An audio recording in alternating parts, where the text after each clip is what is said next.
Protection District. I've got some of my staff with me here this evening. Assistant Chief Woody Weaver, Division Chief of Operations Gary Josephson, and Battalion Chief of Training Josh Stillwell.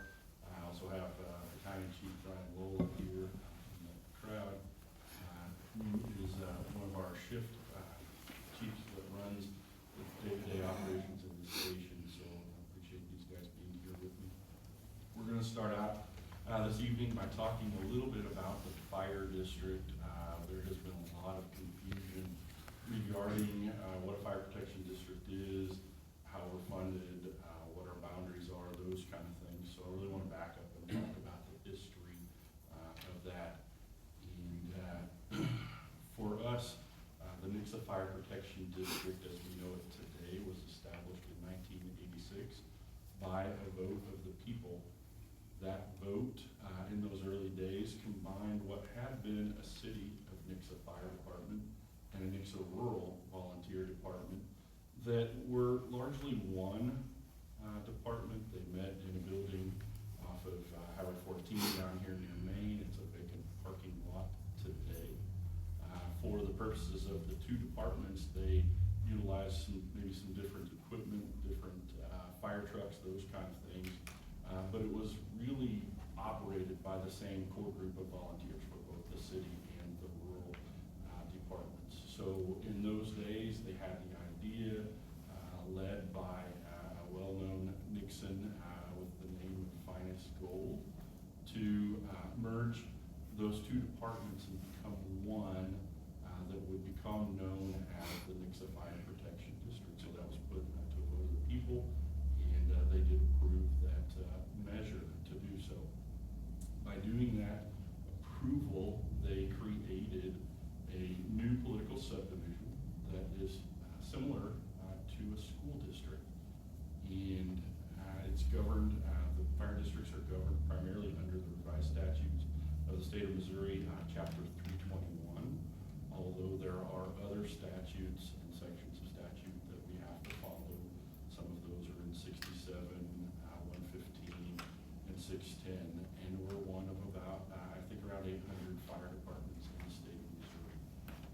Our borders in the early days, or boundaries of the fire district, were about 50 square miles of Christian County here. We were similar to the Nixa School District, but not the same. And we did not, in the early days, extend into Stone County. We were just strictly 50 square miles here. Nixa, as small as it was in 1986, and the surrounding area. Later, 3 square miles of Stone County petitioned to join the Nixa Fire District. They were south and west of Nixa, known as the River Fork Ranch subdivision. So we've got a couple maps up here. That area would be the gold area on the smaller section of the map. They petitioned. It took a 2-part vote for them to join the Nixa Fire District.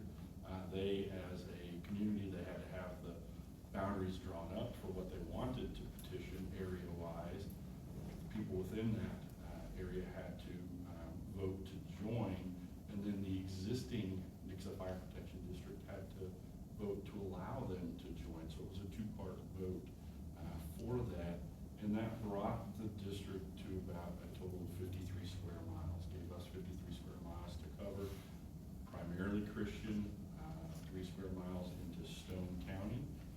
Generally speaking, we're bordered by the river on 3 sides. So if we go north to the Green Christian County line, that's the James River, follows around to the west side, down into that corner of Stone County, and meets up with the Finley River on the south side of our district. So geographically, that's a good area for us. There's a lot of crossings for the river, those kind of things. So it created kind of a natural barrier for boundary for the fire district. Our east border is Cheyenne Road, which was a natural border agreed to many years ago between the cities and those kind of things, and so that just became a natural border for the fire protection districts. We do have 2 pieces of property on the east side of Cheyenne Road that actually belong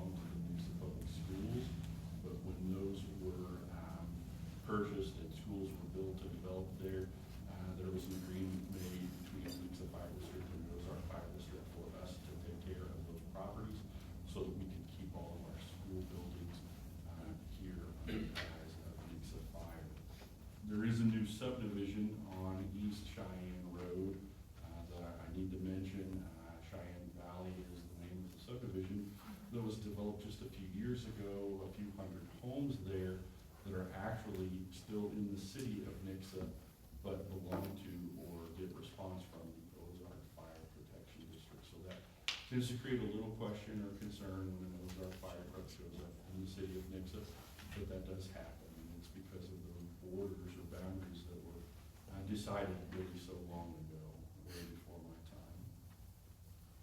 Property within the fire district is automatically served by the Nixa Fire Protection District. Just like where you live kind of decides where your kids go to school, because property is within the fire district, you automatically get a response from Nixa Fire. For verification, if you looked at your property tax statement, it would show FIR2 for the Christian County properties. For Stone County, I believe that shows as NFD on the tax statement. So if you had a question or you were kind of in one of those border areas on the outside of the district, those kind of things, you could take a look at your tax statement for verification of which fire district you're in, and also whether this question on the ballot November 4th will pertain to you or not. Locally, we have a 5-person board of directors that's elected at large and without political affiliation from the community. They oversee the financial and business operations of the district. They are elected in staggered terms every other year for a 6-year term.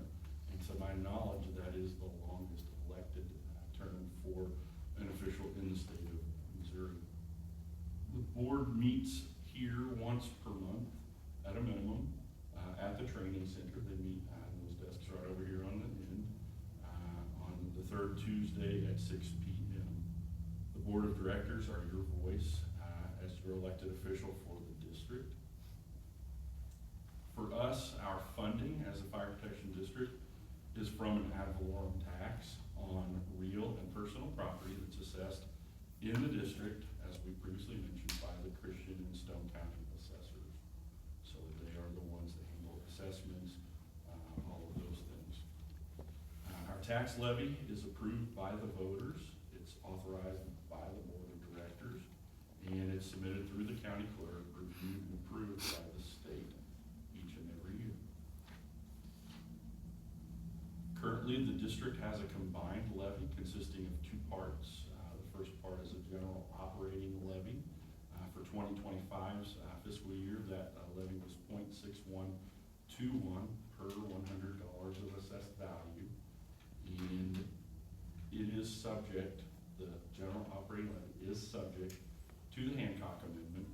So for 2026, we're actually getting a rollback under Hancock, and our next year's fiscal year will see a tax levy of 0.6030 per $100 of assessed value. The second part of the levy is a debt service levy. It was first approved in 2015, and with approval of that debt service levy, the district sold general obligation bonds. Those were approved or extended by a vote of the people in 2022. That debt service levy is not subject to the Hancock Amendment, so it is currently 0.0790 per $100 of assessed value. And I'd like to point out that from 2015, where we sold $2.5 million of bonds, through the 2022 election, where we sold $6.4 million of bonds, the projects that have since been completed and things, we have maintained that same 0.0790 debt service levy. So that makes the combined levy for 2025, the current fiscal year, at 6.6911. Of that, there was $4.349 million that went to general fund, and $550,470 that went to debt service. With the new rollback, the tax levy increases in assessed value for 2026. The combined levy will be 0.682, giving us a general revenue levy amount of $4.631 million and a debt service of $606,000. So that's our projected revenue for fiscal year 2026. For the voters, the Hancock Amendment, which has been in place since November 4th, 1980, places a limit on the government's ability to tax and spend the residents' money. Caps growth of revenues for a political subdivision at the CPI, or Consumer Price Index, or 5%, whichever is less, minus new construction. So that new construction figure always comes out.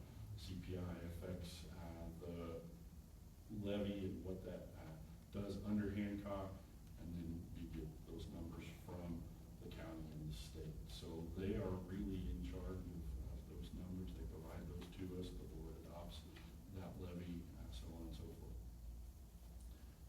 This creates a system where essentially as assessments, so under the Hancock Amendment, as assessments rise, the levy should, in theory, go down. And for us, that's what exactly has happened. Since our last general operating levy increase in 2003, we were at one time approved for 75 cents per $100 of assessed value. And as I mentioned, for 2026, we'll roll back to the 0.6030 amount. Yes, district revenues have increased in that time due to the higher assessed valuation. So we recognize that. Yes, market values are what drive assessed value, and while we will still pay more taxes today than in 2003, someday, hopefully, we'll also all benefit from selling our properties at a much higher rate. Again, all of that is out of our control as a fire protection district. That has a lot of factors that play into that. Housing market, people moving here, Nixa being a place that people want to raise a family and become a part of, those kind of things. Day to day, our operations are handled by me, the appointed fire chief, and an administrative team. Again, I've introduced the assistant chief, the operations chief, the training chief. I also have HR manager, Athena Fitz, here in the front row. Additionally, we have a civilian administrative assistant and a part-time fire inspector. The part-time fire inspector has been a position that's here not. We've struggled with that one since COVID, but the one we have is currently doing a really good job visiting our commercial properties, our multifamily housing, our schools, really ensuring safety in some of the structures throughout our district. So he's doing a great job there. Our shift personnel work a 48-hour on and 96-hour off schedule. That equates to about 2,900 hours per year compared to those of us who work a 40-hour week. That would equate to about 2,080 hours in a year. So they're here for quite an extended period of time. They do have the 96 hours off for hopefully some period of rest and recovery before they return and start the cycle over again. Daily, we have a maximum of 11 personnel on duty. With minimum staffing, time off, those kind of things, we could drop to 8 personnel on duty. One of those, as I mentioned, battalion chief here, we consider them a mid-level supervisor. Each fire station, we have 3 of those. Each of the 3 fire stations has a company officer, which is a first-line supervisor. There's one of those per station per shift. And there's 7 firefighters or drivers distributed amongst the 3 staffed fire stations. Personnel do respond to a wide range of emergency and non-emergency calls for service from our community.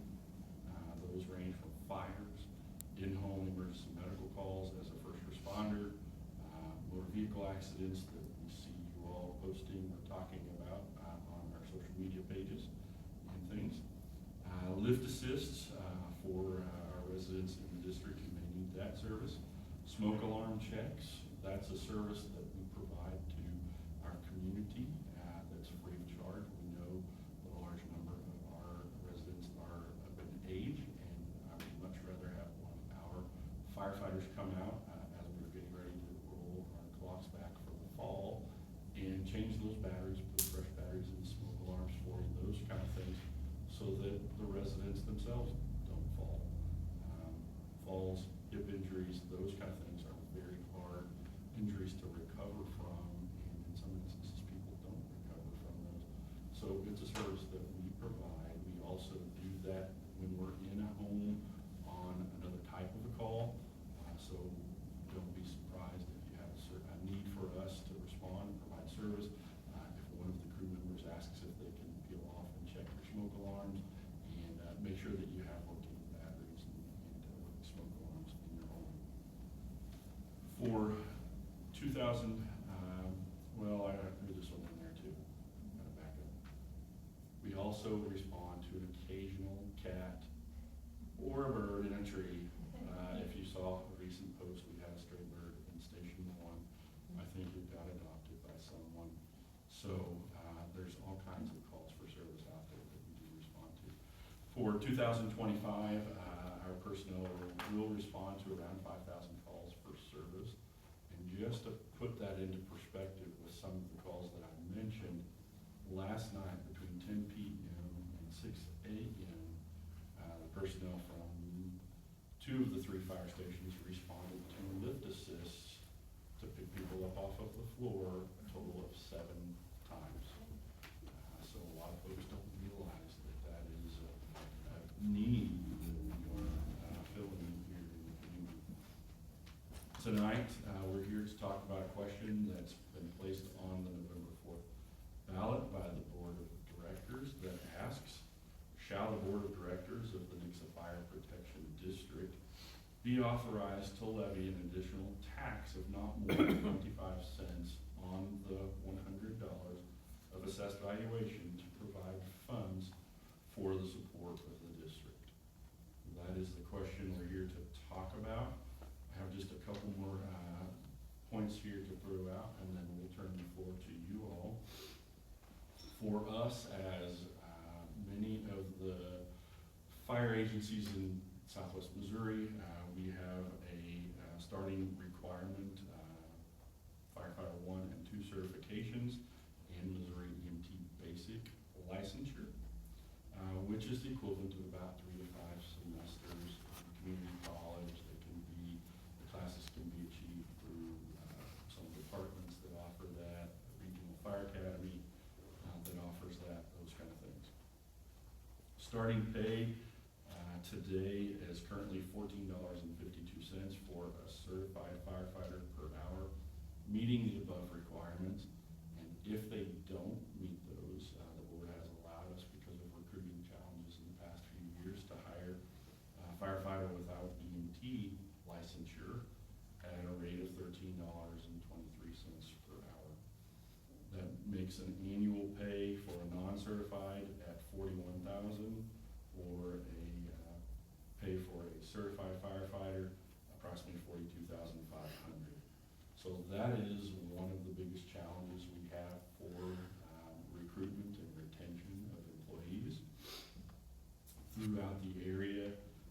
We have seen those numbers increase over the past couple of years. Globally, a lot of departments kind of moved pay together.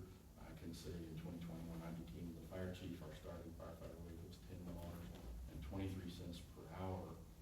And with Missouri's minimum wage on January 1st, we're required to meet that at $15 per hour. So we will have a 50% increase in the starting hourly wage since I became chief just a few years ago.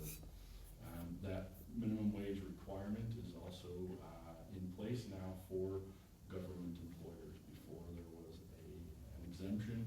If you're a government employer, you didn't have to meet that, although you can really recruit help if you aren't paying at least minimum wage. Just to put that into perspective as well, I saw our local police department today posted positions for new patrol officers that would have a similar training or educational requirement at a starting rate of about $61,000 per year. So we are behind the times with our starting pay, and there have been a lot of things that have contributed to that.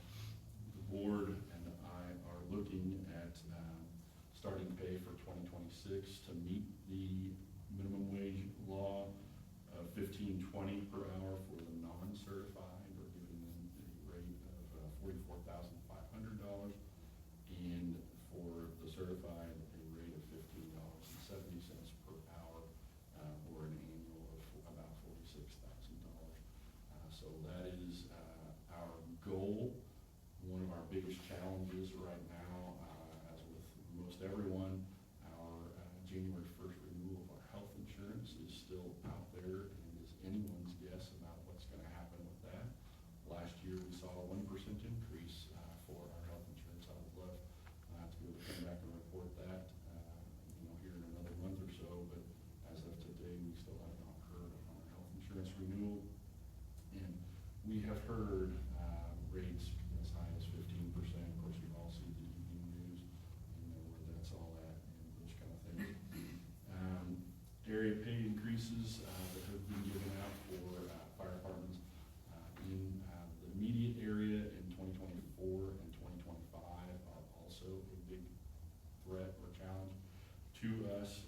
And an example for that, the city of Springfield on July 1st just provided their firefighters a 22% increase to their starting wage, and it is around $57,000.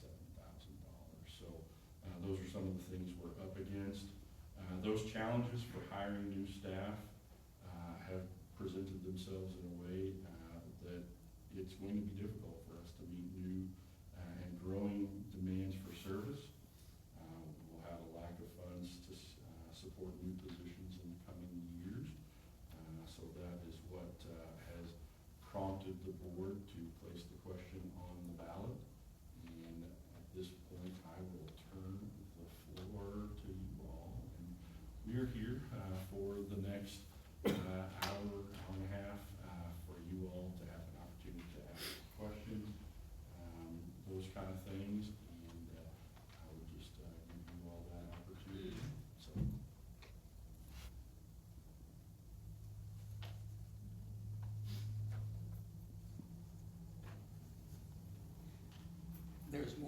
There's more than just salaries. There's also equipment and so on and so forth. What additional needs do you see in equipment going forward? Sure. Any additional fire stations? What's in the future? Sure, great question. Thank you for that. So as I mentioned on Saturday morning, we're covered pretty well today for fire stations. Of course, we have a fire station just here on McCroskey Street, located there in 2024.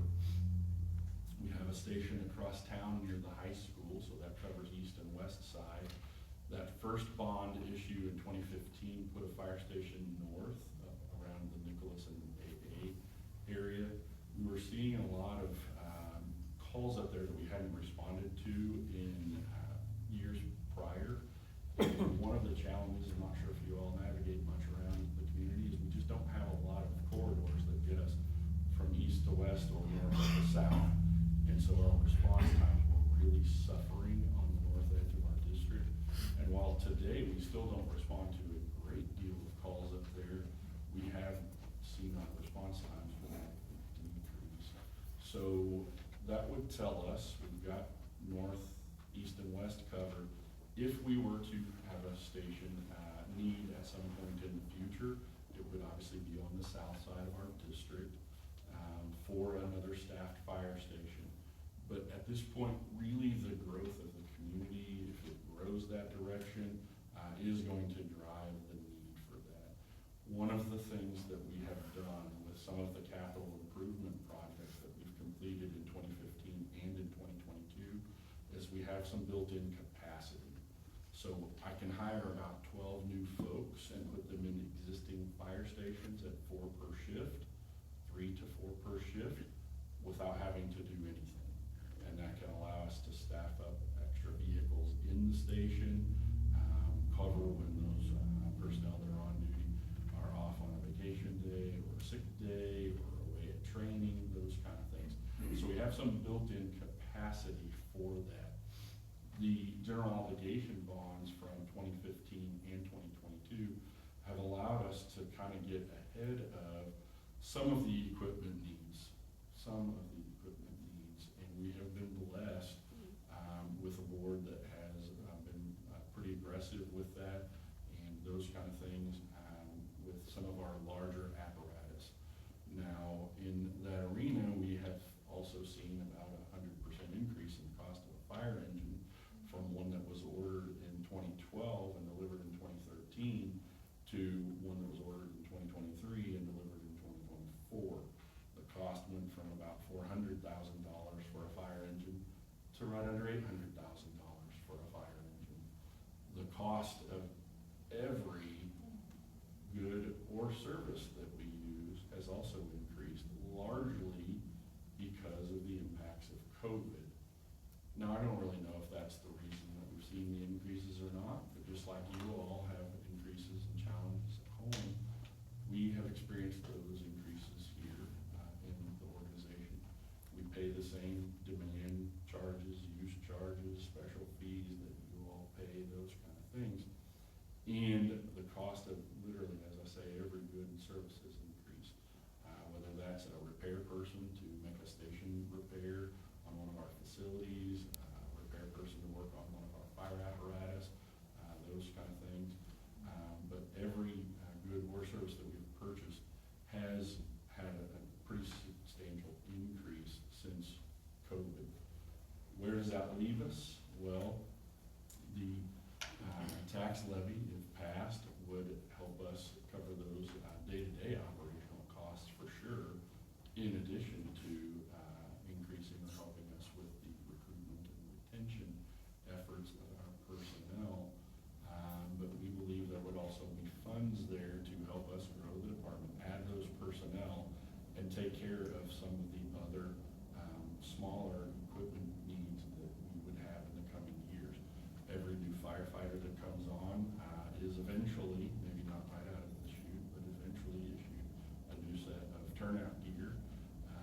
The coat and the helmet and the pants used to be able to purchase those for a couple $1,000. Now we're upwards of $5,000. So we have a dramatic increase in the cost just to outfit a firefighter. And so with the increased costs, the addition of personnel, those kind of things, we hope and believe strongly that the tax levy increase would support those needs for the foreseeable future. I don't have any way to say if that's 2 years, 10 years, 15 years.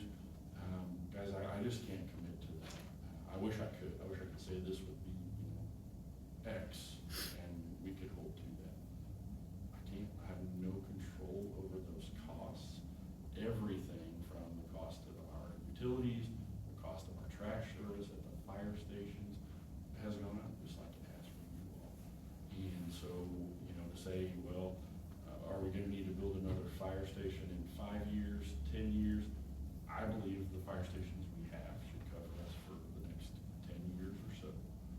But again, there's a lot of property to the south, and if that property were to suddenly become developed and we start generating or seeing a large call volume there, we may need to build a fire station in the next 10 years to the south side of our district. So really so much of that is just driven by the growth of the community and where growth takes place. If we can add people to our existing fire stations, continue with our rotation of large apparatus and small apparatus that we currently respond out of, and those kind of things, then obviously we can get a lot more use and a lot more life before we have to talk about adding another fire station. So thank you for the question. Can you tell us about your aging apparatus? So our apparatus, we have a new engine. It's actually across the building here in the other bay that we just got delivery of. They're coming on Wednesday to do in-service for that apparatus. It was ordered at the end of last year, and it is replacing, we're going to be able to surplus after that is in service 2 fire engines that are currently 25 years old. NFPA, one of the groups that kind of sets the standards for firefighting,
some of us hold on to the past. I often get accused of talking a little bit too much about our history as an organization, but I'll take that because I don't want to forget where I came from. And I've been here for a minute since 1994. But sometimes those things from the past need to go. And that 4 apparatus that I just previously mentioned are ones that need to go. We have a rescue truck still in the fleet that was purchased new by the district in 1996. That'll be our next large apparatus purchase that we tackle next year sometime.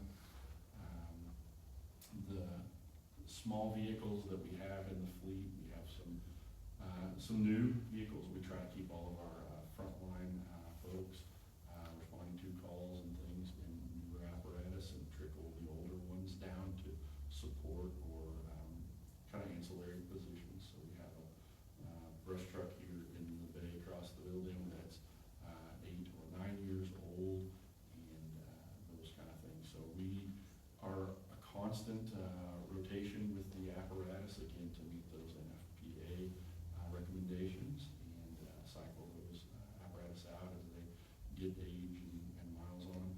One of the challenges that we have, and this is, I would have never imagined this, we have a fire engine that's 10 years old, and in the dash cluster has 40 to 50,000 miles on it. In the dash cluster, it has a gauge that displays the temperature and different things on there that has become obsolete. So there are times that they are driving this 10-year-old engine around the district and the gauge stops reading, starts alarming because it's telling you, hey, there's no oil pressure or whatever's going on. And they're required to pull over, shut the truck down, restart it.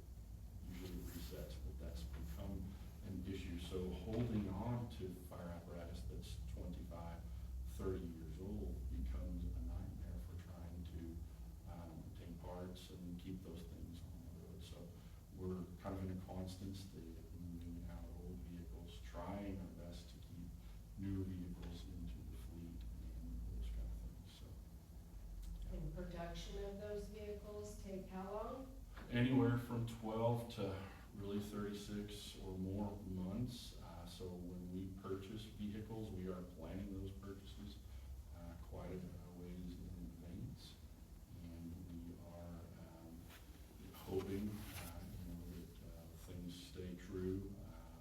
When we put a fire truck under contract, one of the things that most people don't know about that is we don't pay any money down on those. So we may be buying an $800,000 fire truck that the builder, the manufacturer, is hoping the price doesn't change on in that time or that extended time for delivery and those kind of things. So really, if we got in a situation where we had a downed vehicle, an accident that took a vehicle out of service, those kind of things, then replacement is not typically just immediately available to bring into the fleet. So we have a reserve truck right now. Once this new one goes in service, we have a reserve truck that's that 2013 year model, a dozen or so years old. So again, our board has been very productive in that realm to keep us in modern vehicles, those kind of things, while trying to combat those increasing costs. Yes? I don't have a question, I have a thank you. I find it kind of crazy that you guys have to fight for our support on this, honestly. I feel like if we can waste money on coffee and endless stupid things like that, all the stuff we randomly buy on TikTok we don't need, we can support our first responders. And being involved with first responders and helping with our police department, things like that, one thing I didn't know until I took those classes is how important you guys are first on scene. And even before officers get there, you're there taking care of somebody who's non-responsive, taking care of a child who's choking. Personally, as being a business owner in our community and living here almost 30 years and raising all of my sons here, knowing that if something happens to one of them in a car accident, you guys are gonna be there to take care of my kids, is priceless to me. I couldn't put a number on that. The fact that my neighbor who's worked whole life, his field was getting mowed and got hit by a rock and got set on fire, and you guys were there. We're out there together, dumping dirt with tractors and stuff and taking care of it. There's things that people don't think about that you have to do every day. And for the amount of money that you have to do it for, Yeah. I couldn't imagine walking to a fire to rescue somebody for $15 an hour, when I can go flip burgers for the same price. And to me, that's just, shouldn't even be a question. Yeah. So you have my promise to be your supporter and to help you pass this the best I can. And as somebody in the community, I really pray and hope that it does succeed, because we're not even thinking about the commercial buildings that are coming in. I mean, that's commercial fires, that's kitchen fires, that's a whole different beast. And if our equipment is not even up to date to handle some of the things that's on the smaller end, and we're advancing, you know, our commercial end of our community, you know, electric cars, burn hoggers, let's just put it this way, they do, we're just gonna take more power to put those out. I just feel like if more people would understand, I understand that people cut their tax to death, I get it. I run businesses, I pay taxes out at the zoo, I get it, I understand. But the problem with that is it's like raising a child. If you don't discipline that child as a small, the problem gets really big, it gets bigger. Well, if we're not putting the right equipment, the right people in place, as this monster grows and our city gets bigger, we're gonna have this out of hand and we won't be equipped for it. So to me, I think it's crazy that we have to even like justify this at all, especially for the least amount we have to pay. And I know some people's like, hey, it's easier for you to say than it is for me to say because I live month to month. I understand that. I've been there. I understand. But I also know my investment, my home is going up in smoke. I want you guys to stop it. And more importantly, the most valuable people in my entire life, my living, lives in my home. And if you can save their lives, there's just not a price on that. And so thank you for everything you do. You have my support, and I'm praying for you guys, and I'm praying that this passes. One of the challenges that we have as the community grows, obviously I've talked about, you know, our budget and keeping up and the increase in costs of goods and services. Our people are a large portion of that budget. The wage and the benefit for what it is still the largest portion of our budget. And this retention component is one that, you know, whether the district grows, whether the department, we have more people today, or we do it 3 years from now, or 5 years from now, it's gonna have to grow. 5,000 calls for service per year, and 7, just one type of call in an 8-hour period last night, overnight. That's not sustainable with 41 employees that we currently have.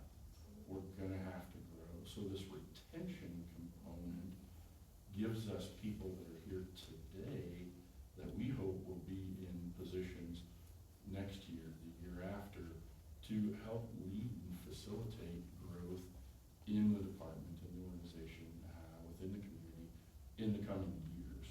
And, you know, I don't want people feel like they train someone and then they leave for another job, and we're back to square one. And they train someone and they leave and we're back to square one. And at some point, we hope that, you know, if we get ahead of that, that we get people that make a career here, that want to be here for the benefit of the community. And they're here, the people that we have are dedicated. We'll start to see some stories of that over the next few days here as we wrap up this push to November 4th. But it takes people being here. You don't just walk into the position and know the job, and you don't walk into the firehouse and know the community. And the people that we have, we want to keep because they are learning and getting to a point where they know about our community. And if you live on a dead-end road, or you have a low water bridge that you can't cross with a fire truck to get to your house, those kind of things, I need people that have been here for a period of time that know that stuff. Maybe there's a different way, or those kind of things. So, you know, this constant revolving door is what we've got to get ahead of. The growth will happen with that number of calls that I've mentioned now a couple of times. We're seeing overlapping calls, so a station across town may be called out, and then they get called out for a second call. Well, I have to bring someone down from Nicholas and AA time over to handle that call. And so filling out those fire stations with the capacity that we have built in and adding more people will allow us to handle that increase in calls in the future. And the way we can successfully and safely do that is by retaining the people we have today so they can help provide that service to them. Following up that comment about retaining, you talked about paying sort of minimum wage or just, you know, as an entry level. How quickly do people get, you know, a bonus increase in their salary? Sure. That the starting salary just seems ridiculously low to me. Yeah. And I don't know, I think I could flip hamburgers or something like that, and I, you know, that's probably overstated, but anyway, so how quickly are people able to move up the line and? Yeah, so partially because of the retention challenges that we've had, as people leave for other, you know, departments, careers, whatever, we've experienced a lot of opportunity. So, you know, I talked about the starting wage here, and you're absolutely correct. But they have an opportunity to promote. Their first opportunity for that is to promote to a driver operator in our organization. And we're brand new. We have 9 driver operators that wheel the trucks around the community. They have some more equipment responsibilities, those kind of things. $500 per year increase, so less than $1 per hour on their 2,900 hour schedule.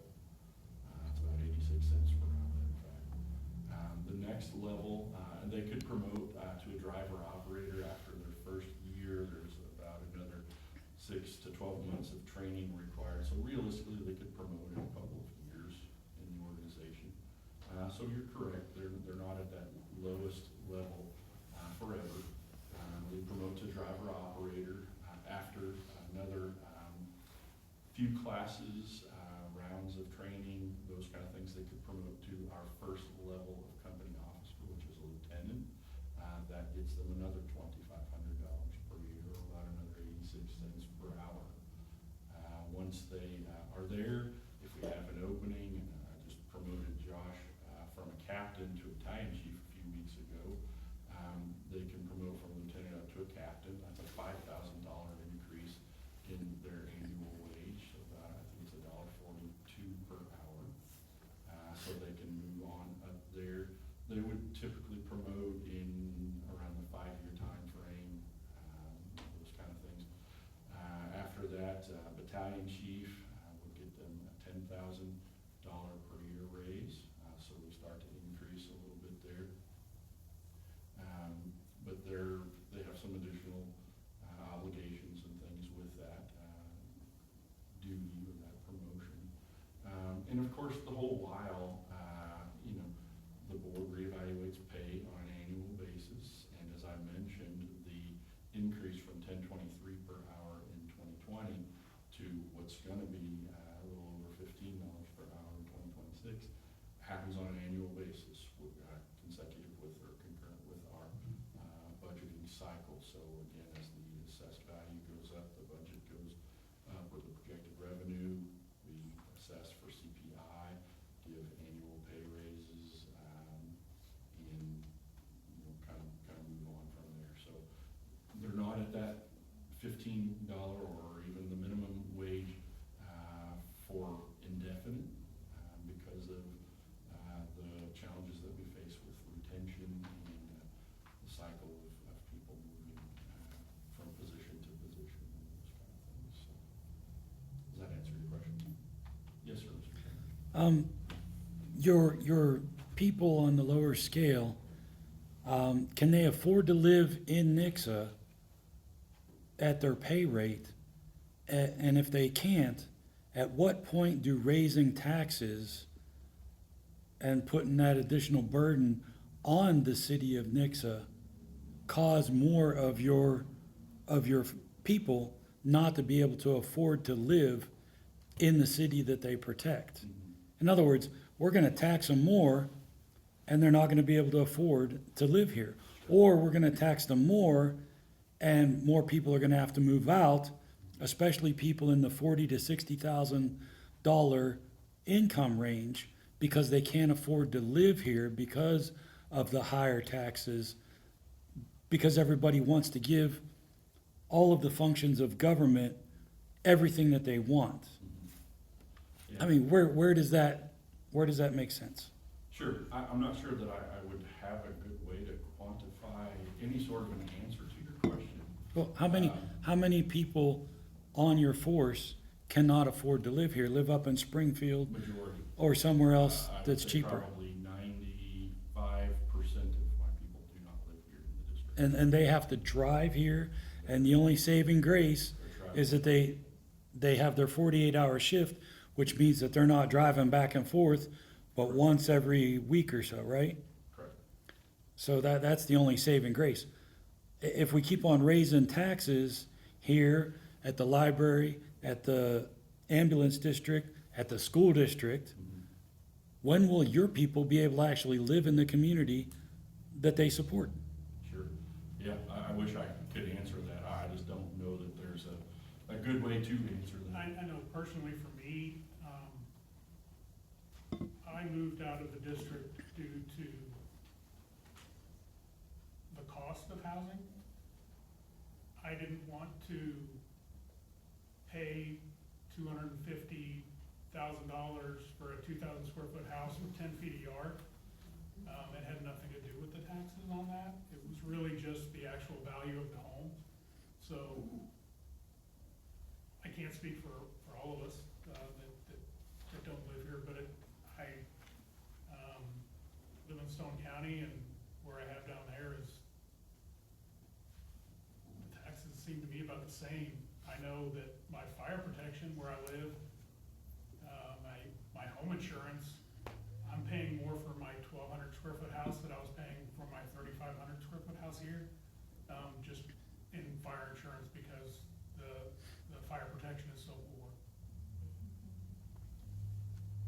And personally, I've moved a lot before I moved here, and help a lot in the city, I'm involved in a lot of things, and I see that our tax money goes exactly where they say it's gonna go. And I believe that our community as a whole, our first responders, they're good stewards of that money. They make sure that we stretch it, do what we gotta do with it. And, so I personally know that when I go to pay those taxes, that I'm not gonna lose my soul in potholes when on the street. My kids have a good education, great education. My police officers are now taken care of, and now it's your turn.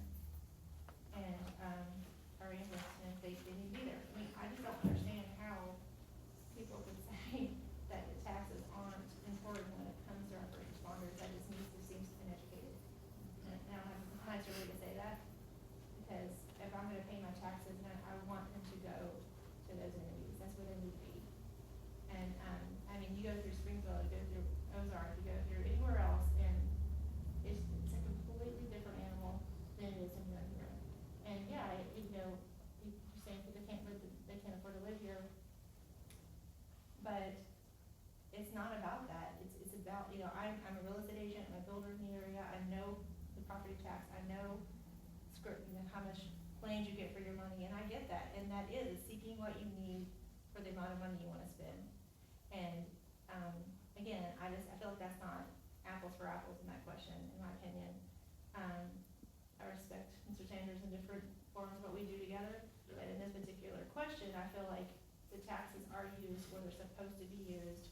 And I personally feel that a lot of people, if they were actually educated on the fact of these numbers and where they're gonna go, would feel differently than if they're listening to the naysayers. I think the benefit to the people that we can retain, again, the knowledge of the district, again, we're slightly different than some other agencies in the We're area. gonna train them to send them somewhere else. That's right, where they may just be responsible for a city. These folks may start out going to a call that's in the city, could be very close to the firehouse, maybe it's a few minutes out back. They have a report to do after every response they make, those kind of things. And then it could all flip, and we could be responding to those outskirts of the community where there are no fire hydrants, where there are challenging Fields on fire. access, the fields on fire, those kind of things. So they really have to train for the city and the rural aspect of the job. They're doing more, we're really kind of seeing training and things that benefits twofold in that regard. And so, you know, their benefit to the community for retaining them once we've trained them. I hate seeing them leave and go to other places. You know, that's not productive for anyone. And I think a different way to ask, or maybe a different question, would be how many tax dollars are spent on training a firefighter that's here for 6 months, 12 months, 18 months, and then takes that investment that the community and the department have made into them when they leave and go somewhere else. So that's just kind of a slightly different way of thinking about that question. Tom? So I got a question. Do I understand it right that as the population and the growth of the county increase, you get more money in your coffers, tax money in your coffers? The assessed value of the district as it increases, as the assessed value increases, we have had an increase in the coffers of the fire protection district. You are correct. So that should take care of inflation and all the prices of everything going up. I mean, our houses were being taxed on unrealized gains all the time. We didn't sell the house that we're in, no. We get taxed at a higher rate every year over and over and over and over and over again. I know of at least 2 instances where people chose not to move to Nixa just because of our taxes are so high. Sure. So I understand stuff costs twice as much, but how much money are you getting from 2002 to the last time? You As get soon what? as Chief Weaver comes back, I'll show you that chart. You got something We like have those numbers. $1.7 million is a lot more than $200,000. Sure. If We that's have the those, numbers. we have those numbers. If you'll give me just a second here, Chief Weaver's coming back. But I'm not real interested in the minutia of it. What I'm really interested in is the Whitney, could you show principle. those numbers for the budget growth? Yeah. The problem I have is you're asking for a percentage increase in the base amount. You've been on this budget for 20 years, you haven't raised any taxes or anything for 20 years. You're getting a percentage that was going up with inflation, and it should have been sufficient.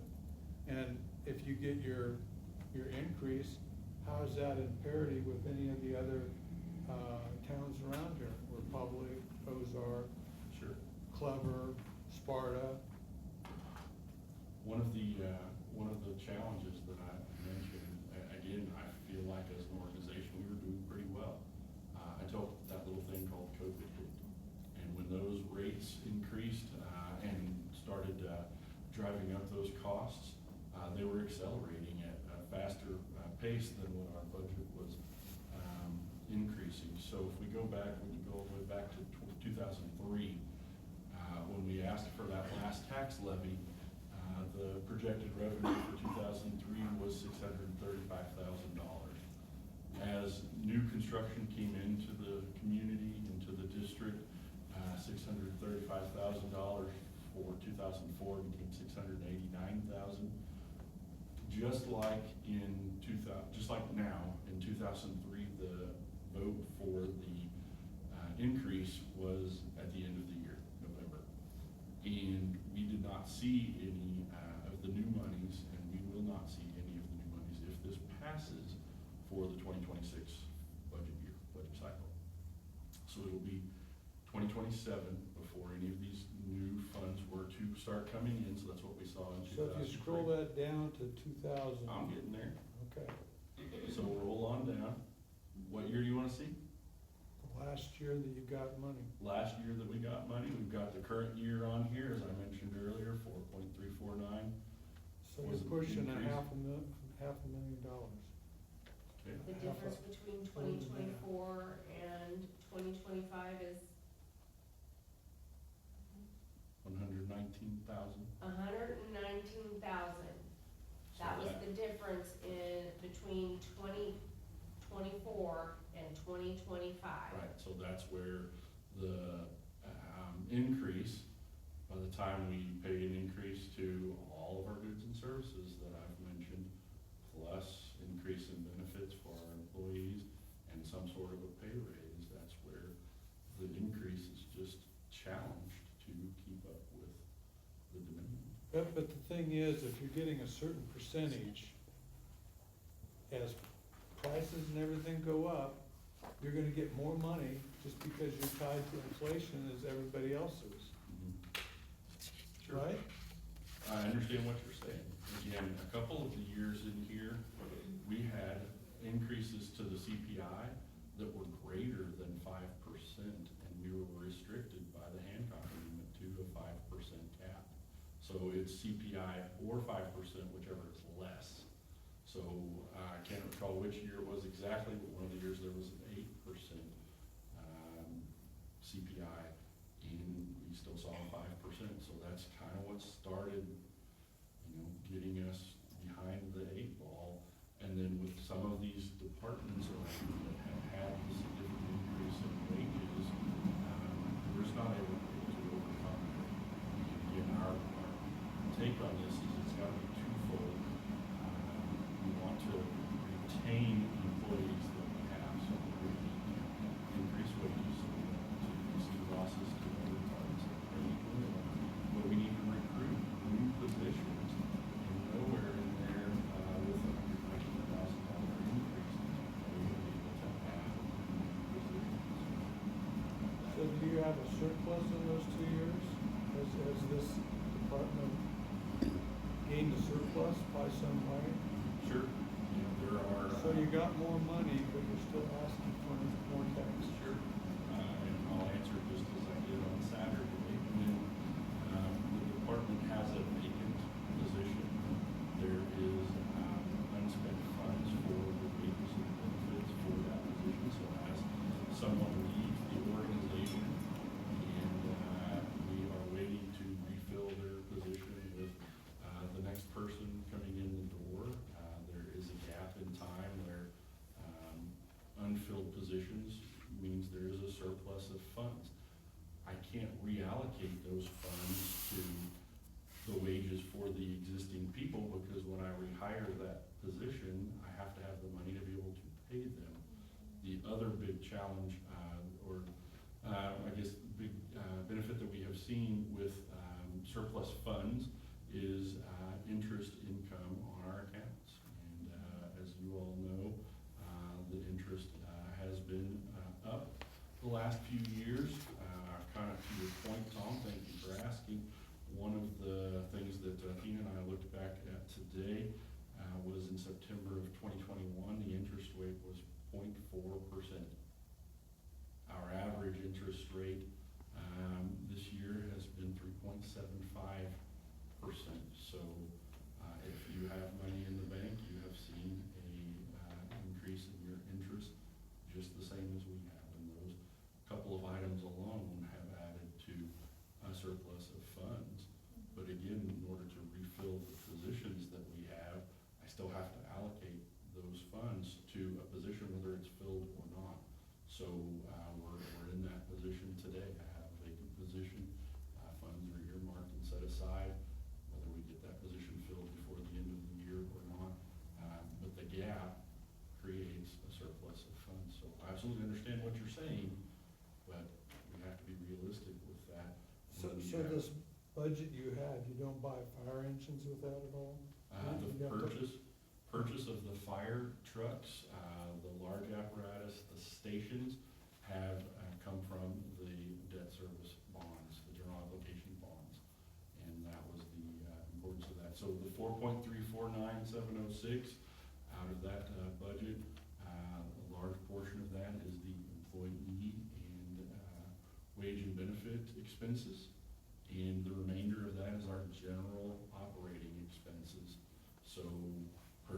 tires for the fire truck, fuel for the fire truck, oil changes for the fire truck, lights for the facilities. So are those you kind of saying things. that you have to have a bond issue to buy a new truck?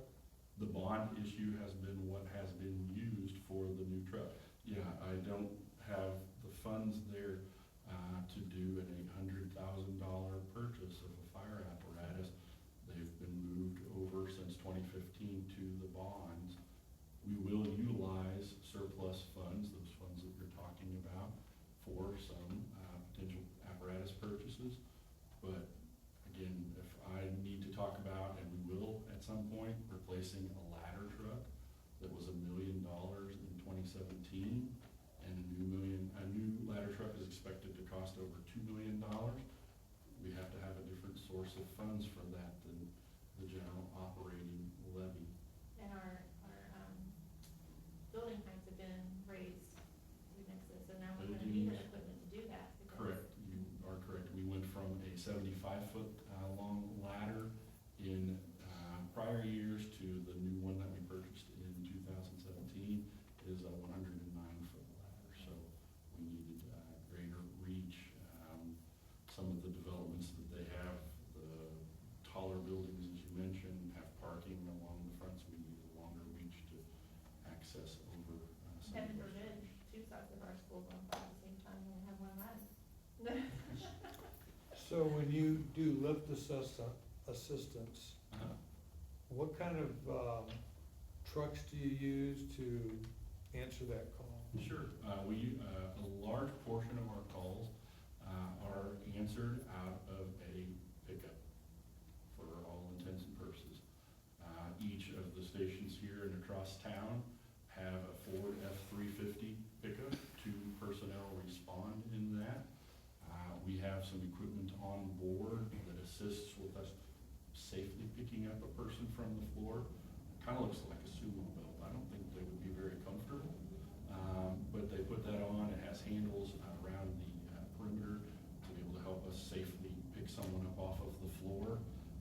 For those types of calls, we respond, the brush truck, not only to the lift assist, the medical calls where someone may be having a heart attack, shortness of breath, those kind of things. We try to handle as many of the calls as we can out of those small vehicles. The vehicle itself, as I mentioned Saturday, has increased in cost from $32,000 in 2020 to $52,000 in 2024. But we can get about 7 or 8 years of use out of those, and hopefully the next one hasn't seen the same increase as what we see with the fire engine. So we're handling a lot of calls in those smaller vehicles. They're more agile, they get around the community better, they're safer to park in some of our residential areas, without blocking the street, those kind of things. Tom? That's good news to hear. Yes, sir, thank you. Tom, if we came to your house this evening for a lift assist, you may still have a fire engine show up. I want to be completely honest with you. Why would that be? Let me answer that, I'm glad you asked. Why would that be? Because if that brush truck or that small pickup is out on another call, and someone at your house needs assistance, well, we're gonna send the closest unit, and that may be a fire engine. So if you call for our assistance this evening, you could still have a fire engine that shows up. But primarily, we respond to calls out of those smaller vehicles. They're cheaper, they're easier to move around town, easier to access if we need to replace one, all those kinds of things. So that is also a cost-saving measure that you asked about on Saturday, because at one time, and it's been a few years ago, I have to be honest with you, I did a cost per mile to operate those small vehicles. That's working good. And it was down in pennies. And the cost to operate a fire engine was up in the dollars. Okay, and so I don't get held to that at a later time. I won't say specifically what I think the number was, but again, it's been 10 years ago that I ran those numbers. But pennies versus dollars, it is much cheaper for us to respond to those smaller apparatus, to those assist, med calls, those kind But of you're things. saying that if you have to replace a large engine, you usually have to run a bond issue just for that one engine, is that correct? No, the bond issues that we have done, so just a little history on that. In the past, we have utilized lease purchasing and paid for that out of the general operating different times. In 2015, when we did the first bond, we did the building that I've talked about at Nicholas and AA, and the ladder truck. That bond was $2.5 million for both of those projects. Building costs for the building were much cheaper, apparatus costs for the apparatus much cheaper. Fast forward to 2022, and the bond extension or renewal, depending on how you want to call it, was continued at the same rate of repayment, 0.0790. Out of that second bond that we sold, purchased the build of the new fire station at 710 North McCroskey. It purchased a remodel of this facility here, which was approaching 40 years old, and I'll talk about it tomorrow night at the State Community Dinner. This building, as it was approaching 40 years old, it was tired, and we needed a classroom space like this, and we looked at building that classroom on the back of the building. One of the challenges that we came up against was keeping the facility operational while they did the building. They needed to take it offline so we could add all the mechanicals, the electrical, the plumbing, the HVAC, all that kind of stuff. So that led us to explore the build of the new station. We remodeled this facility for, I think it was around $700,000 or $800,000, and renewed a 40-year-old facility that had been here in the district.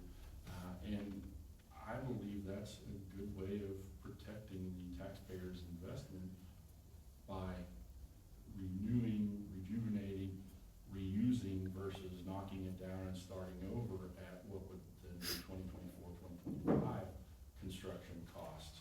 So that 2022 bond, new station, remodel of this facility, helped with the purchase of the burn building in the back, as well as 2 new fire apparatus, 2 new fire engines. So that $6.4 million had several projects that it handled, as well as we just got approval by the board of directors for new breathing apparatus for our firefighters to the tune of $205,000. So those projects, as well as a few more, came out of the bond proceeds from the 2022 bonds.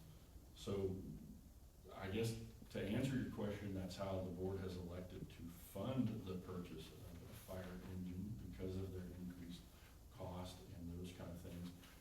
We're doing what we can to reduce the wear and tear on those fire trucks by responding to those lower priority calls out of a smaller vehicle that we can afford to take from this budget. And we've got those on a rotation now where they're hopefully separated in time while having to replace so many so often, and can kind of stay ahead of that rotation moving forward. I'm just curious, when you replace a fire engine that's 30 years old, how many miles does it have on it? The ones that are out here in the bay are well over 100,000 miles. I'm sorry that they're not here anymore. They've been moved to a new station in Mincroom for the new one that's out here in the bay. That was a week ago. So they're well over 100,000 miles. They were purchased used in 2010 from a fire apparatus company that's located in Alabama. That company had sourced those or purchased those from a department in Nevada that had ran them for a 5 to 10 year period and got new vehicles. And so we were able to pick those up, bring them in. They were our frontline vehicles for many years. When we buy a new fire truck, it's going to serve, as I mentioned, in the front line fire station for a period of time.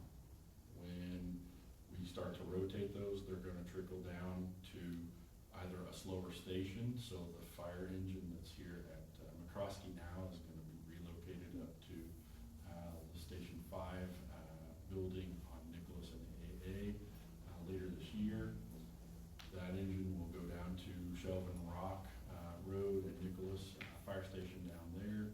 So we're kind of rotating them around in the district to maybe slower stations, less call volume. They'll be retained for reserve usage, those kind of things. But we're going to get the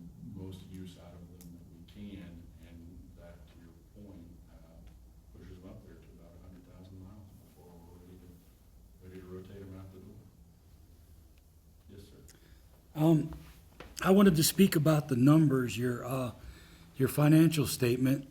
And first of all, you've done a really great job at being responsible with the money that you guys have in your budget.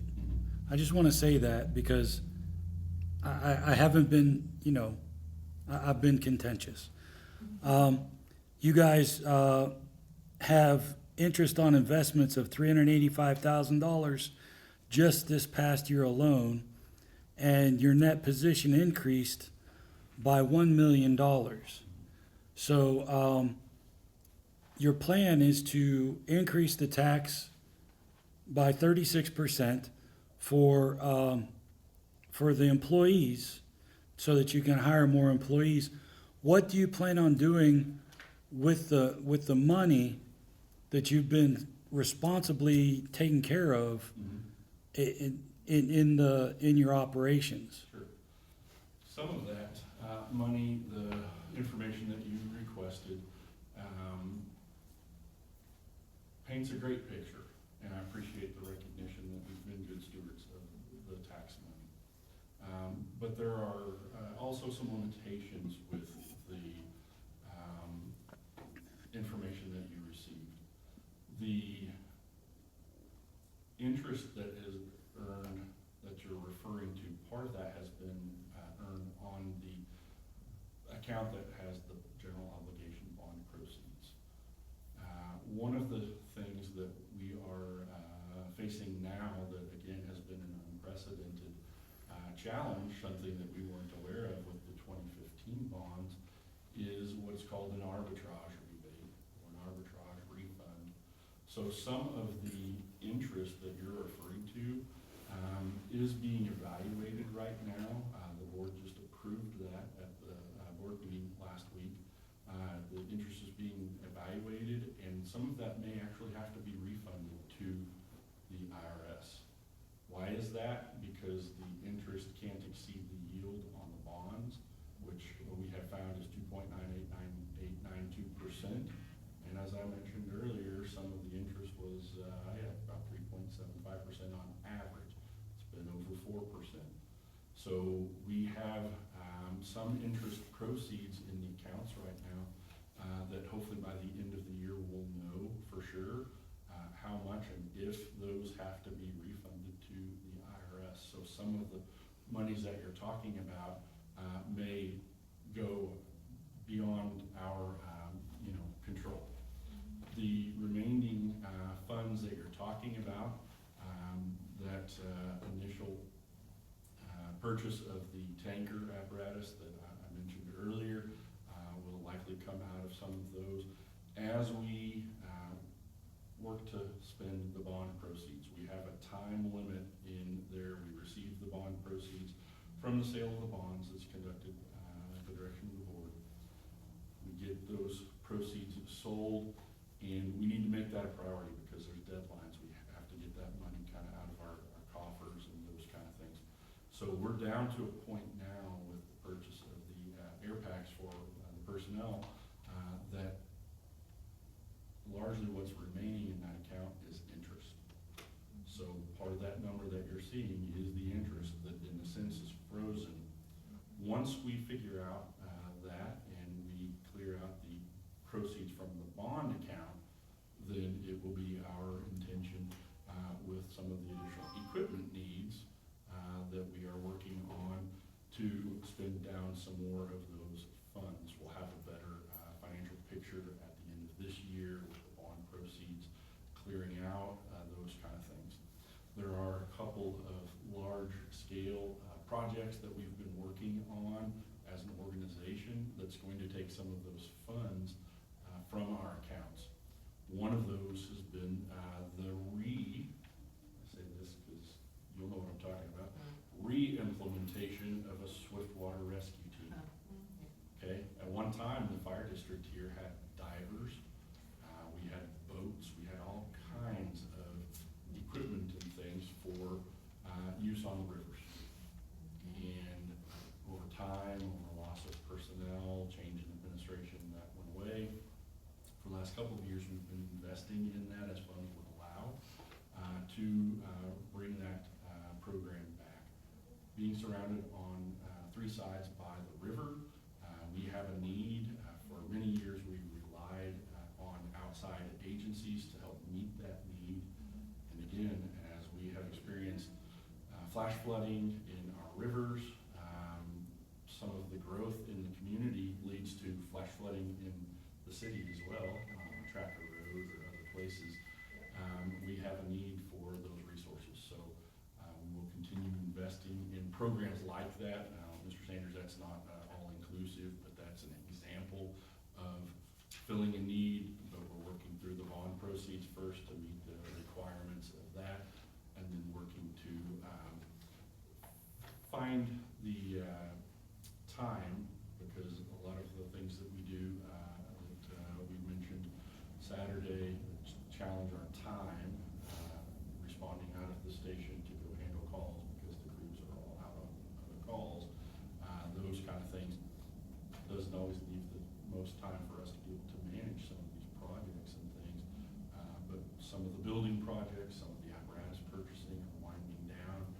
We will add time available to commit to some of these projects and wrapping up the implementation of our swiftwater rescue team and the associated equipment, those kind of things. So there's no shortage of things to spend the funds on.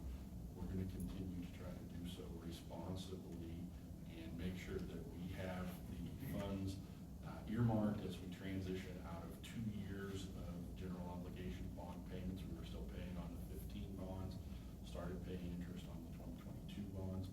So there's a little bit of a protection with those funds that you're talking about to ensure the payment responsibly could be done from our coffers and those kind of things. And we're pulling out. We made the last payment on the 2015 bonds this year. Next year it'll just transition over to one payment on the 22 bonds, and we'll start to reassess the funds and continue to responsibly utilize those for the interest of the district. Is the IRS issue, is that a state issue with the Missouri Department of Revenue, or is that a federal rule? No, sir. My understanding At is the- the IRS. And Okay.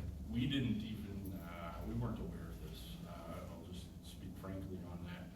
It came up in a conversation with another entity, and we're technically not required to do anything with that until year 5 after the sale of the bonds. That was July 28th, 2022. So looking ahead, July 28th, 2027 would be when this really becomes an issue or has to get assessed and those kind of things. We felt it would be in the best interest of the district to go ahead and have those assessments done now. And before we spend those interest proceeds that exceeded the yield on the bonds, secure those, and hopefully if we owe a payment on that, go ahead and make that payment now as opposed to waiting until July 28th, 2027. So there's a lot of things at play here, a lot of different things in the mix. Federal issue, IRS, only became known to us kind of by accident because it's not 5 years yet, but more importantly, only is necessary because there was this sale of more than $5 million in bonds in 1 year. So we have learned kind of a lot about this in the last 30 or so days. It shouldn't be an issue at all. It really shouldn't. If the interest rates had stayed at that 0.4% that they were in September of 2021, wouldn't be an issue, you're correct. Because the interest rates have grown and exceeded that yield. Again, the assessments will tell us what we need to do moving forward. We retained the council to do that assessment, and hopefully by the end of the year, we'll have a better grasp on that. And you're correct, hopefully it shouldn't be an issue at all. Okay. If there is a rebate or repayment that's due, the money is earmarked and sitting in one of the accounts that you're looking at. Correct.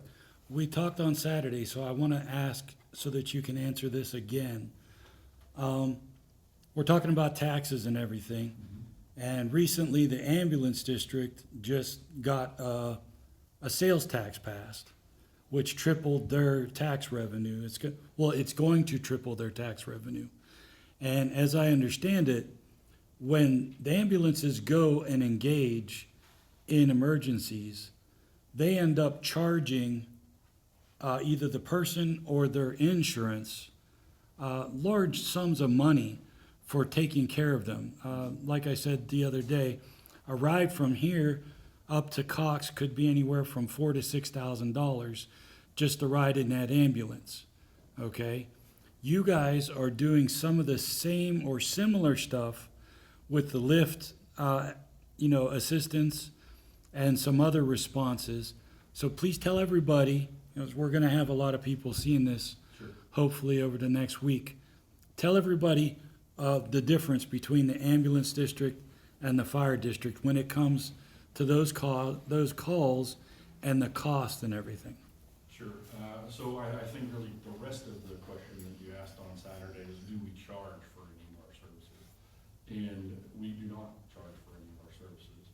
I can't speak with certainty on the ambulance or the figures that you provide for the cost of a transport to the hospital. One of the challenges that we have as a growing community, again, responding to the number of calls that we do, a lot of those are concurrent with the ambulance. We go and respond from our 3 firehouses to the calls in our immediate area of the firehouses as a first responder. And that means if you're not breathing, we can start CPR, we can give you oxygen. If you are having a medical issue like a heart attack, we can start some of the basic care. We work with the medical director that we share with Cox EMS, and so a lot of our protocols are driven. We start the care for them. They come in, they see where we are at, what we've done, pick up from there, put you in the ambulance and transport you to the hospital of your choice that are located up in town. While that ambulance is gone, if another medical emergency comes in, we're still here to first respond and provide service to our community. And again, Mr. Sanders pointed out on Saturday that, the ambulance isn't staffed by employees here. They're from the local health system, those kind of things. Our firefighters are community members in the sense that they work here every shift that they're on duty. And they are here to provide the service and take care of our community, more engaged or heavily engaged. They were out at events last week, and will continue to be out at events in the coming weeks, those kind of things. We are the ones that are here. So when we go into your home, we are, again, providing those extra services. We're checking smoke alarms. We respond to those calls, and they are gaining district familiarization. If there's a person that is, maybe has some injuries or some health problems that keep them from having the mobility that most of us in this room have and those kind of things. And I'll tell you a real story here in just a minute. They know that. And it's not been that long ago, I would say within the last 12 months, we had a fire at a residence where they had been several times. And they knew that the occupant was usually, I wouldn't say completely incapacitated, but unable to move, unable to self-extricate from a house, those kind of things. They got called to an address that was very familiar to them. They'd been there many times. They knew what room of the house he was going to be in when they arrived. Crew responds from Station 5. It's in their first due area, very close to the station. They show up with just 2 people on the truck, and they made the decision because there was a fire there, but they knew the layout of the house. They knew where the occupant was going to be. They knew they had help coming, that they're going to go inside with just 2. And they made that decision to go in and rescue that individual and extricate him to the outside of the structure while they're still waiting on the rest of the crew to arrive. So our benefit to serving you as the community comes from, believe it or not, some of these responses that we make to the homes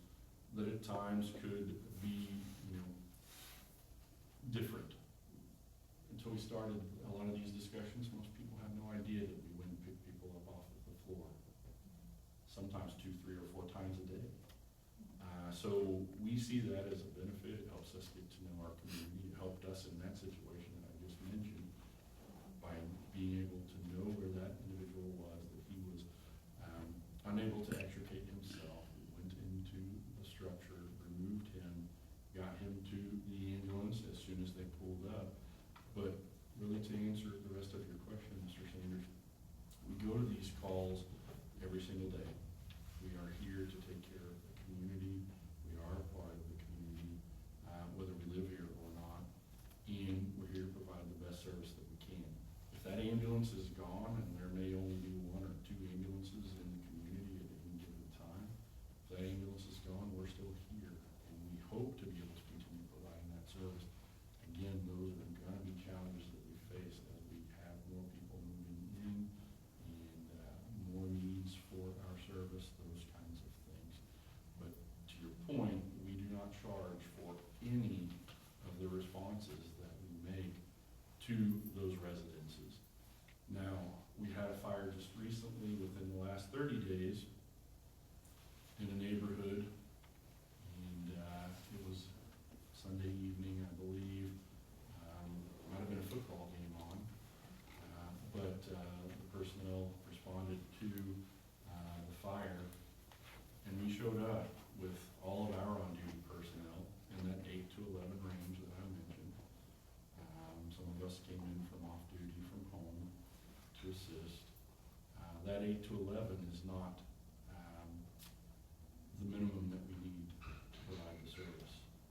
And for us, our ISO rating, or the homeowners insurance that we all pay, relies on a certain number of responders showing up to a fire scene.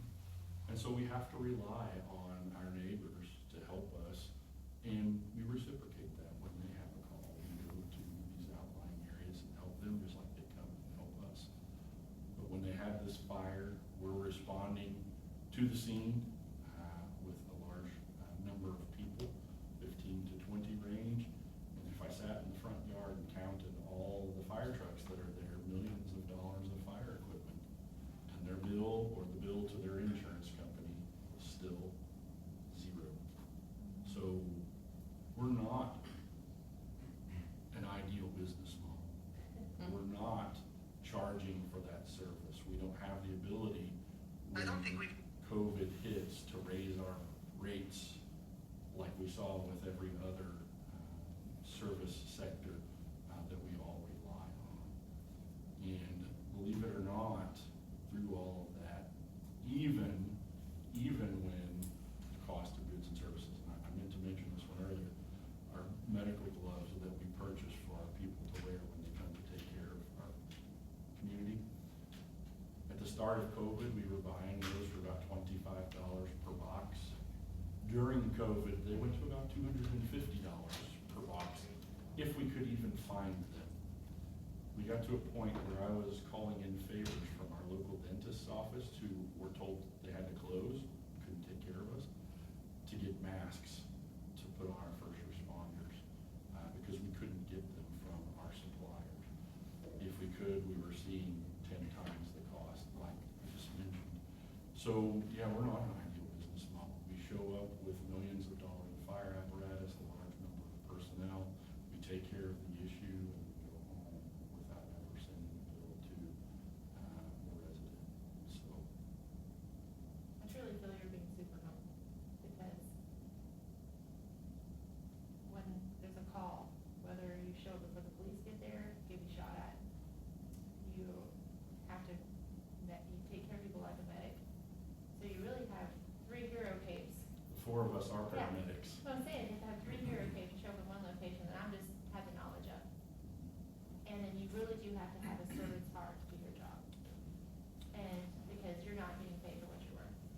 One of the challenges that we have faced, and I don't like talking about calls because I always feel that they jinx us.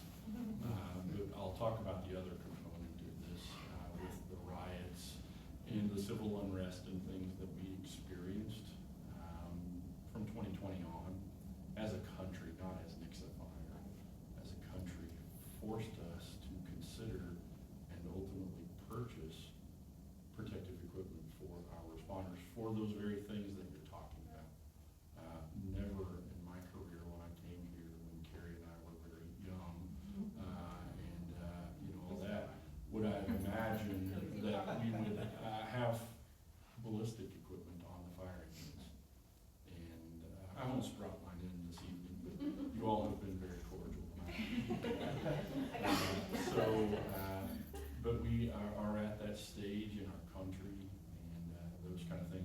Thankfully, we didn't see those issues here in our district, but again, as we respond out to assist other agencies and those kind of things, during that time, there were different riots and things that were taking place just up the road in Springfield and whatnot. So, we were asked to travel across the state. We declined, but we were asked to travel across the state at one point for coverage in another community that was experiencing that, and those kind of things. We had to make that decision, and thankfully our board again supported providing our personnel with the best equipment that we could to protect them for the job that they made.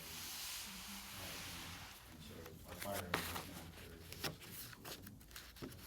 We never know what we're going to do.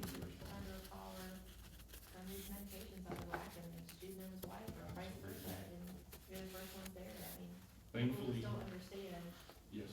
what you have to Thankfully, if walk you see us with our equipment, it's tan, the color of our bunker gear.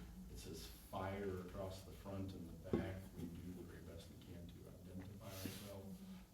We're going in with a pair of gloves, and I think the neatest thing we have is a needle that we can poke in your chest. But no weapons, we're not there. Yeah, We're you're there not to walking take into a care situation. of the Right. community, and we wanted to give our personnel the best layer of equipment that we could to do that. So, with everything we were facing at the time. So, sir, you have another question then? No? No. Okay. Guys, anything else that you all have? We can talk through. Mr. Sanders, if I might, before you hit pause there, I want to go back and visit with Tom about a question that he asked on Saturday. If that's okay. What's the question? The question that Tom asked on Saturday had to do with the filing of the resolution to put the question that we've been discussing on the November 4th ballot. And so I looked that up, and there was a number that was tossed out there about 4 weeks ago. And I looked today, I have information on that. The deadline by the state to file the necessary paperwork to put the question on the ballot had a deadline of August 26th. So that was the last day that it could have been pushed to the county clerk for inclusion on the ballot. For us, Nixa Fire, we delivered, hand-delivered, I personally delivered those resolutions to the county clerks of Christian County on July 14th and Stone County on July 15th, so a full 6 weeks before the deadline that's imposed by the state. Where they go or what the county clerks do with them, there's a process they have to go through to generate the ballots and those kind of things. So I wanted to clarify that we had not held on to the information or withheld that from the county clerks.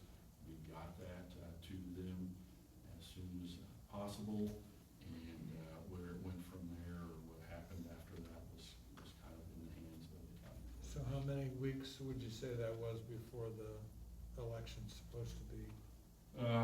We 3 would have- months? We would have to look at a calendar, 12 weeks maybe. Okay. So July 14th, August, September, October. I think it would maybe be a little more than 12 weeks, 15 weeks, somewhere in that time frame. So, I did want to provide that information. Mr. Sanders, I appreciate you letting me get that out there. Anyway, if you all have any additional questions, I'll entertain those. If not, again, guys, I want to say thank you for coming in and visiting with us this evening.